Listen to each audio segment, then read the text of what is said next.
সন্তান যখন যায় বিদেশে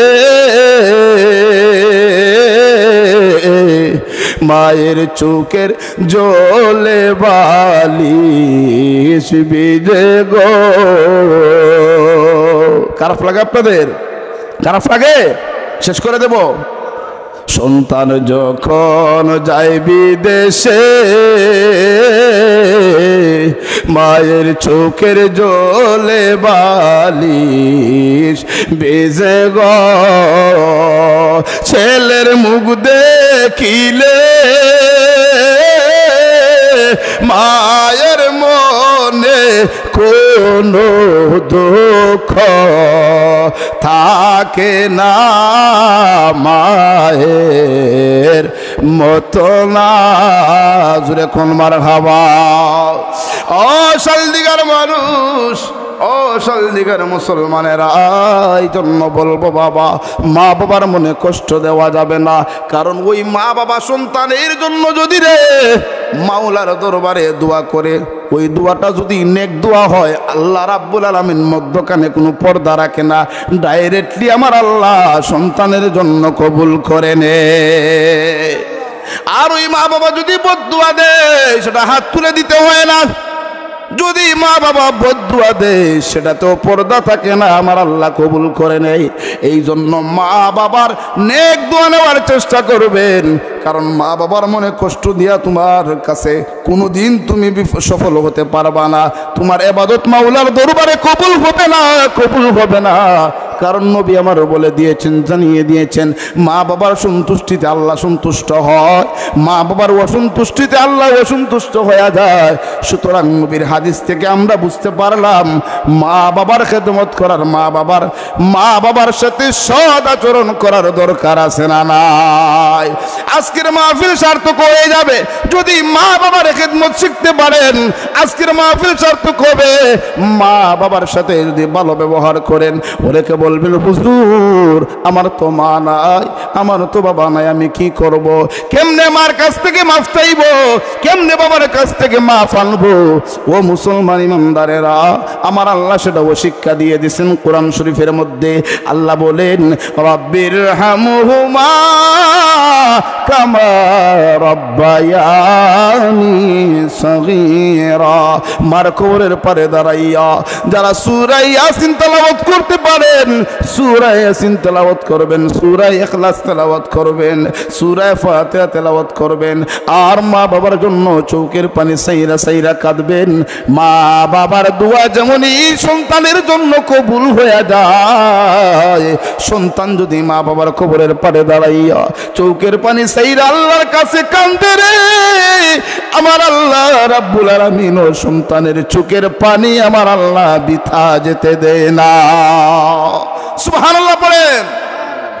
বাবার আমার সময় সংক্ষেপ, মাত্র আমার সময় দেওয়া হয়েছে আর 5 মিনিট। কয় মিনিট? জোরে কম। 5 মিনিটের ভিতরে আমি গুছিয়ে ফেলবো। প্রধান অতিথি সব চলে আসছেন। বাবারা, এই জন্য বলবো মা বাবার নেক দোয়া ও সন্তানের জন্য কবুল, বদদুয়াটাও আল্লাহর কাছে কবুল হয়ে যায়। এই জন্য কখনো মা বাবার কাছ থেকে বদদুয়া আশা করবেন না। মার সাথে ধমক দিয়ে কথা বলবেন না, বাবার সাথে ধমক দিয়ে কথা বলবেন না। আল্লাহ রাব্বুল আলামিন পবিত্র কোরআনুল কারীমের মধ্যে আমার আল্লাহ বলেন, উফিন ওয়ালা তানহারহুমা ওয়া কুল লাহুমা কাউলান কারীমা। মা বাবার সাথে তোমরা এমন ব্যবহার করিও না রে যাতে উফ শব্দটা। কিন্তু আমরা তো এখন এমন ধমক দেই, শুধু ধমক না, অনেকে আপনার আঘাত করে, আছে না নাই? অনেক ছেলে আছে বৃদ্ধ বাবা বৃদ্ধ মাকে আপনার আঘাত করে শরীরের মধ্যে হাত দিয়ে দেয়। ধিক্কার জানায় ওই সমস্ত সন্তানদেরকে, জীবন ধ্বংস। দেখবা ওই সমস্ত সন্তানরা দুনিয়াতে কোনোদিন শান্তি পাবে না। কখনো দেখবা তার টাকা পয়সা আছে, কিন্তু দেখবা ওই টাকা পয়সা তার সুখ নাই।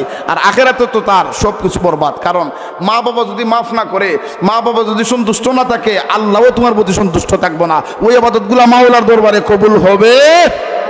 এই জন্য মা বাবার মনে কষ্ট দিয়া ভাববেন না আপনি জান্নাতে যাবেন না, কখনো না, সম্ভব না। এই জন্য আমি বলবো, আর মা বাবারও কিছু দায়িত্ব আছে, যাক সময় সংক্ষেপ, এই জন্য আমি বলতে পারতেছি না কি ওয়াজ করব। এত অল্প সময়ে ওয়াজ কি করা যায়? তারপর তো আমি ভূমিকায় সময় দেই নাই। সন্তানরাও দুনিয়ার জমিনের মধ্যে মা বাবা যদি কিছু আশা করে সন্তানদের কাছ থেকে, তাদের দায়িত্ব হলো সর্বপ্রথম একটা সন্তান যখন দুনিয়াতে ভূমিষ্ঠ হয়, আগমন করে, তখন মা বাবারও কিছু দায়িত্ব আছে না নাই? আরো জোরে বলতে হবে, আছে না নাই? বাবা, ওই সময় যদি আপনার দায়িত্বগুলো আপনি সঠিকভাবে পালন করেন, তাহলে ওই সন্তানগুলো যখন বড় হবে তখন তার কাছ থেকে আপনি কিছু ভালো কিছু আশা করতে পারেন। ঠিক কিনা বলেন? আরো জোরে বলেন, ঠিক কিনা? এই জন্য আমি বলবো আপনাদেরকে, যাক সময় সংক্ষেপ, কোনো এক মাহফিলে ইনশাল্লাহ অন্য সময় আলোচনা করব।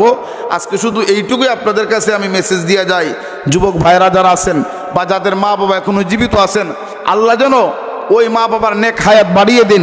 আর যাদের মা বাবাকে কষ্ট দিয়েছেন, আজকে বাড়িতে যাইয়া মার কাছে মাফ চাইবেন, বাবার কাছে মাফ চাইবেন। বাবা ভাবতে পারেন যে আমার লজ্জা লাগে, শরম লাগে, লজ্জা শরম তাইকা যদি তাকে আর এইভাবে মারা যান, আপনার তো জান্নাত পাবেন না, জান্নাত হারিয়ে ফেলছেন। এই জন্য মার কাছ থেকে মাফ নিতে হবে, বাবার কাছ থেকে মাফ নিতে হবে। বাবা আর মা বাবা, আমরা এটা বিশ্বাস করি, কোনো সন্তান যদি ভুল করে ফেলে, মা বাবাকে কষ্ট দেয়, আর যদি মার কাছে যাই মাফ চায়, বাবার কাছে মাফ চায়, ওই সমস্ত মা বাবাও দুঃখ কষ্টটা আর ভিতরের মধ্যে রাখতে পারে না, মা বাবা সন্তানদেরকে মাফ কইরা দেয়। ঠিক কিনা বলেন? এমন নজির অনেক দেখছি আমরা। বাবারা দেখেন, হযরতে আলকামা, সময় সংক্ষেপ, কোন দিক দিয়ে আলোচনা করব? মোহব্বতের সাথে একটু জিকির করেন, লা ইলাহা। হুজুর আসছে নাকি? ইল্লাল্লাহ লা ইলাহা লা ইলাহা ইল্লাল্লাহ লা ইলাহা লা ইলাহা ইল্লাল্লাহু মুহাম্মাদুর রাসূলুল্লাহ সাল্লাল্লাহু আলাইহি ওয়াসাল্লাম। বাবারা, মায়ের দোয়ায় কেমনইভাবে দুনিয়াতেও সফল হয়, মানুষ আখিরাতও পায়। মার দোয়া, বাবার দোয়া এমনভাবে মাওলার দরবারে কবুল হয়ে যায়। আল্লাহর পয়গাম্বর 10 মিনিট, সকলে বলেন মারহাবা। 10টা মিনিট পাইছি আমি, আপনারা খুশি না বেজার? আর একটু জোরে বলেন, খুশি না বেজার? কারা কারা চান আমি এই মুহূর্তে মুনাজাত দিয়ে দেই? চাননি কেউ? হাতটা উঠান। সবে চান, ওয়াজ চলবে না, বন্ধ হবে? নারে তাকবীর, নারে রিসালাত। বাবার, আমার বন্ধুরা, আমার আসুন সামনে বাড়ি। বলতেছিলাম কেমনে মার দোয়া আল্লাহর কাছে কবুল হয়, মার দোয়া সন্তানের জন্য কিভাবে কবুল হয় একটু বলতাম নি বাবা? আল্লাহর পয়গাম্বর হযরতে মূসা আলাইহিস সালাতু ওয়াস সালাম আল্লাহর সাথে যাইয়া তুর পাহাড়ে কথা বলতেন। সুবহানাল্লাহ কোন? তুর পর্বতে যাইয়া কথা বলতেন হযরতে মূসা আলাইহিস সালাম। তো আল্লাহর কাছে, আমি সংক্ষেপে বলছি যেহেতু সময় নাই, আল্লাহর কাছে যাইয়া কি করব? আপনি বলেন না মুনাজাত করার জন্য। হযরতে মূসা আলাইহিস সালাতু ওয়াস সালাম মাওলার কাছে চাইলেন, আল্লাহ, আমি মূসা জানতে চাই আমার সাথে বেহেশতের মধ্যে কে থাকবে। সুবহানাল্লাহ পড়েন। মূসা নবীর আপনার নাম শুনছেন যে মূসা নবীর কেমন একজন জলিল কদর পয়গাম্বর ছিলেন। মূসা নবী আল্লাহর কাছে কয়, আল্লাহ, আমার সাথে জান্নাতের মধ্যে কে থাকবে সাথী হয়ে? আল্লাহ রাব্বুল আলামিন কয়, মূসা রে, জানতে চাও? তোমার সাথে জান্নাতে থাকবে একটা গোশত বিক্রেতা। সুবহানাল্লাহ, জোরে পড়েন না। গোশত বিক্রেতা, যাদেরকে আমরা কসাই বলি। কি বলি? কসাই। একজন কসাই হবে তোমার বন্ধু। মূসা নবী কয়, আল্লাহ, এসব কি বলছেন? একজন কসাই হয়ে আমার সাথে জান্নাতে থাকবে? কিভাবে সে থাকবে? তাহলে তো ওই ব্যক্তিটা আমি দেখতাম চাই, দেখার দরকার। আল্লাহ কয়, মূসা রে, তাহলে যাও, ওই বাজারে যাও, বাজারে যাইয়া দেখবা সে গোশত বিক্রি করে, তারে তুমি দেখা নিও। সুবহানাল্লাহ। আল্লাহর পয়গাম্বর হযরতে মূসা পয়গাম্বর বাজারে রওনা হয়ে গেলেন কসাই ব্যক্তিনে দেখার জন্য। ওরে শালদিগার মানুষ, আমার এই জন্যই কথাটা বলা, আপনাদেরকে বোঝাই কেমনে রে মার দোয়া আল্লাহর কাছে কবুল হয়, মা বাবার দোয়া কেমনে মাওলার দরবারে কবুল হয়ে যায়। মূসা পয়গাম্বর বাজারে গেলেন, যাইয়া দেখলেন একটা কসাই সুন্দর করে গোস্তগুলা বিক্রি করে আর কিছু গোস্ত আপনার আলাদা কইরা রাইখা দিছে। মারহাবা কম। সুন্দর করে গোস্ত বিক্রি করে সুন্দর করে গোস্তগুলো আপনার সুন্দর করে মানুষদের কাছে পৌঁছিয়ে দিতেছে। মুসা নবী দূর থেকে দৃশ্যটা দেখলেন, সারাটা দিন চলে গেল এইভাবে মুসা পয়গম্বর দাঁড়াইয়া দাঁড়াইয়া দেখলেন। আর অনেক সময় ওই কসাইটা কিছু গোস্ত আর একটা জায়গার মধ্যে একটা পলিথিনের মধ্যে রাইখা দিছে।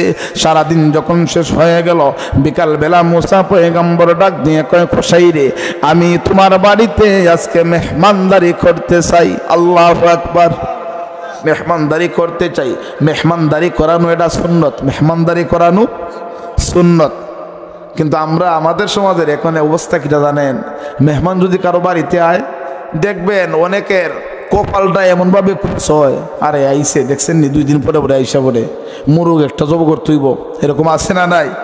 আসলে না, আল্লাহ যাদের প্রতি খুশি হইয়া যায়, আল্লাহ রাব্বুল আলামিন যার প্রতি মায়া করে রে, যাদের প্রতি আল্লাহর মায়া হয়, আমার আল্লাহ বলেন আমি আল্লাহ তাদের বাড়িতে মেহমান পাঠাইয়া দে।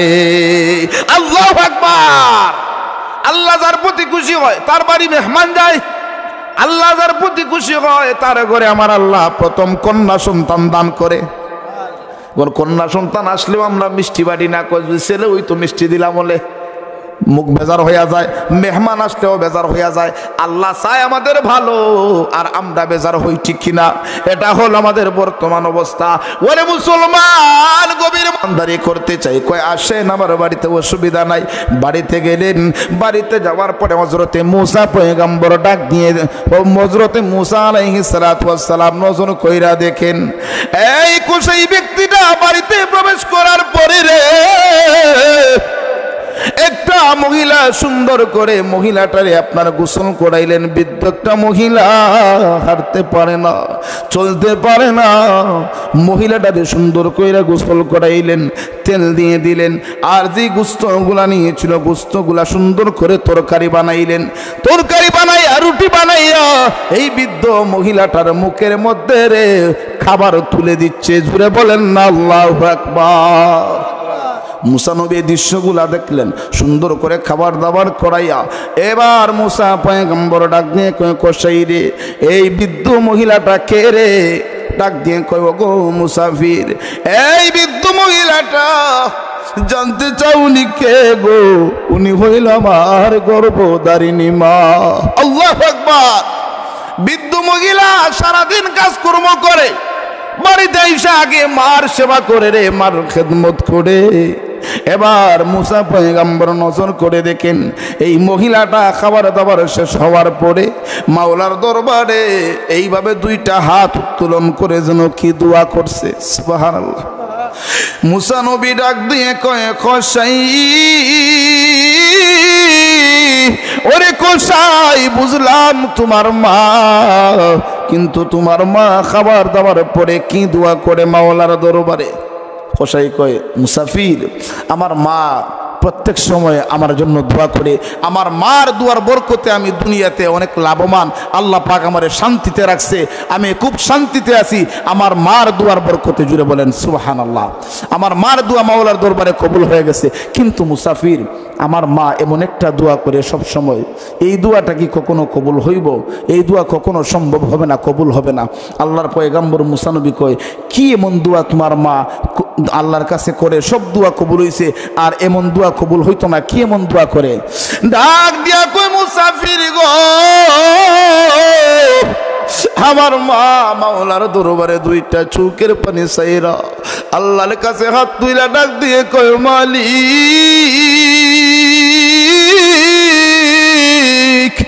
ও আমার আল্লাহ গো, আমার সন্তান যেইভাবে আমি মার খেদমত করে, আমি মার প্রতি তার ভালোবাসা, আল্লাহ তোমার দরবারে আমি একটা ফরিয়াদ জানাই। এই যুগের মধ্যে একজন পয়গম্বর যার নাম হলো হযরতে মুসা আলাইহিস সালাতু ওয়াস সালাম। সুবহানাল্লাহ। মুসা নবী আছে রে, জলিল কদর একজন পয়গম্বর। আল্লাহ তোমার কাছে দোয়া করি, আমার সন্তানটারে মুসা পয়গম্বরের সাথে জান্নাত দান করে দিও। মায়ের কান্দন যাব জীবন মুসার মাসি বোনের কান্দন রে, ঘরের পরিবারের কান্দন কয়েক দিন পর থাকে না। দুঃখের দরদি আমার জনম দুঃখী মা, গর্ভধারিণী মা, জনম দুঃখিনী মা। দুঃখের দরদি আমার জনম দুঃখী মা। শুনে কর আল্লাহু আকবার। এবার মুসা নবী ডাক দিয়ে কইরে কোসাই, চিন্তা করিস না, আমার আল্লাহ রাব্বুল আলামিন তোমার মায়ের এই দোয়াটাও কবুল কইরা নিছে রে। আমারে চিনতে পারছো না, আমি হইলাম আল্লাহর পয়গাম্বর হযরতে মুসা। জোরে বলেন সুবহানাল্লাহ। তাহলে মার দোয়া আল্লাহর কাছে কবুল হয়নি? জোরে বলেন হয় কি না? বদদুয়াও কবুল হয়, সময় নাই, আমি আর দীর্ঘায়িত করব না। আর না হয় ইনশাল্লাহ আলোচনা করতাম। আল্লাহ পাক রব্বুল আলামিন যেন প্রত্যেকটা যুবক ভাইদেরকে, প্রত্যেকটা বোনদেরকে যেন মা বাবার ভক্ত বানিয়ে দেয়, মা বাবার খেদমত করার তৌফিক দেয়, বলুন আমিন। আল্লাহর ইবাদতের পাশাপাশি মা বাবার খেদমতের দরকার আছে না নাই? আল্লাহর ইবাদত, রাসূলের মহব্বত, পিতামাতার খেদমত, এই তিন জিনিস যার ভিতরে থাকবে তার দুনিয়াতেও কোনো চিন্তা নাই, আখিরাতেও কোনো চিন্তা নাই। সে মুমিন, সে মুসলমান হতে পারবে। আল্লাহর ইবাদত, নবীজির মহব্বত আর মা বাবার খেদমত, এই তিন জিনিস আমাদের ভিতরের মধ্যে থাকতে হবে। আজকে শালদিগার মুসলমানদেরকে শেষভাবে একটা কথা বলে যায়, আল্লাহ পাক রব্বুল আলামিন যেন যাদের মা বাবা অন্ধকার কবর দেশে আছেন, আল্লাহ যেন প্রত্যেকের কবরকে জান্নাত বানায়, বলুন আমিন।